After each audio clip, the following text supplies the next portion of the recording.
শ্রী শ্রী মহাপ্রভুর হরিনাম সংকীর্তন অনুষ্ঠিত হচ্ছে ৫ দিনব্যাপী মেমারিতে। স্বপ্নাদেশের পেয়ে মহাপ্রভু মন্দির প্রতিষ্ঠা হয়েছিল প্রায় ৮৬ বছর আগে নান্না নোয়াপাড়া গ্রামে। মেমারি ২ নম্বর ব্লকের অধীনে বিজুর ২ নম্বর গ্রাম পঞ্চায়েতের অন্তর্গত নান্না নোয়াপাড়া বাঁকা নদীর তীরে ২০০৯ সালে মহাপ্রভু মন্দির সংস্কার হয়।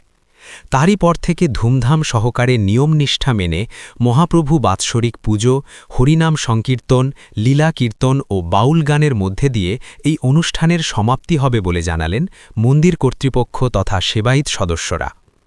মহাপ্রভু স্বপ্নাদেশ পেয়েছিলেন স্বর্গীয় পঞ্চানন বৈরাগ্য। এই মন্দির সংস্কার করেন স্বর্গীয় পঞ্চানন বৈরাগ্যের বংশধর স্বর্গীয় শ্রীধাম বৈরাগ্যের পুত্র স্বর্গীয় গোবিন্দ বৈরাগ্য ২০০৯ খ্রিস্টাব্দে। বৈরাগ্য পরিবারের সদস্যরা ৫ দিনব্যাপী বিভিন্ন ধর্মমূলক অনুষ্ঠানের মধ্য দিয়ে মহাপ্রভু মন্দির প্রাঙ্গণে বিভিন্ন অনুষ্ঠানের আয়োজন করেন। আজ শুক্রবার দুপুরে মন্দির কর্তৃপক্ষ থেকে প্রায় ১০ থেকে ১২,০০০ ভক্তের বসে খিচুড়ি প্রসাদের আয়োজন করেছেন।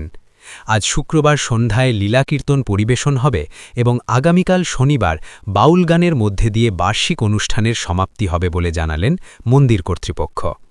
এই মন্দির প্রাঙ্গণে উপস্থিত ছিলেন গোপাল বৈরাগ্য, বনমালী, বংশী পরিবারের সকল সদস্যা ও ভক্তবৃন্দ। মন্দির কর্তৃপক্ষ তথা বৈরাগ্য পরিবারের সদস্য ও ভক্তরা কি বললেন তা আমরা শুনব।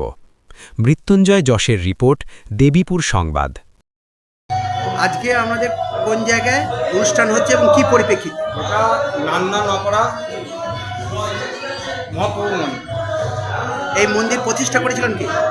এই মন্দির প্রতিষ্ঠা করেছিল আমার দাদু পঞ্চানন বৈরাগ্য। এটা কত বছর ধরে হয়ে আসছে অনুষ্ঠান? এটা ৮৬ বছর হয়ে ৮৬ বছর। কি কি অনুষ্ঠান হয়?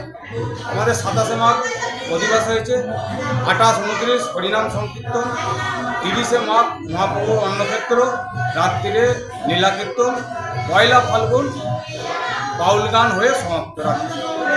আজকে এই মন্দির প্রাঙ্গণে কারা উপস্থিত রয়েছেন? এখানে আমার দাদা গোপাল বৈরাগ্য, শেষদা বনমালী বৈরাগ্য, আমার নাম বংশী বৈরাগ্য এবং আমাদের ছেলে এবং ভাইপোরা সব এখানে উপস্থিত। আজকে কতজন ভক্ত প্রসাদ পাবেন? প্রায় ১৫ থেকে ১৬,০০০ ভক্তের সেবা। আজকে আপনাদের এখানে কি অনুষ্ঠান হচ্ছে এবং কি পরিপ্রেক্ষিতে? আমাদের এখানে আরম্ভ হয়েছে, খিচুড়ি খাওয়ানো হবে, কীর্তন হবে, আগামীকাল সবাইকে আমি আমন্ত্রণ জানাচ্ছি আমাদের পরিবার থেকে আমার তরফ যেন সমস্ত ভক্তবৃন্দ এসে আনন্দ সহকারে। আপনার নাম? আমার নাম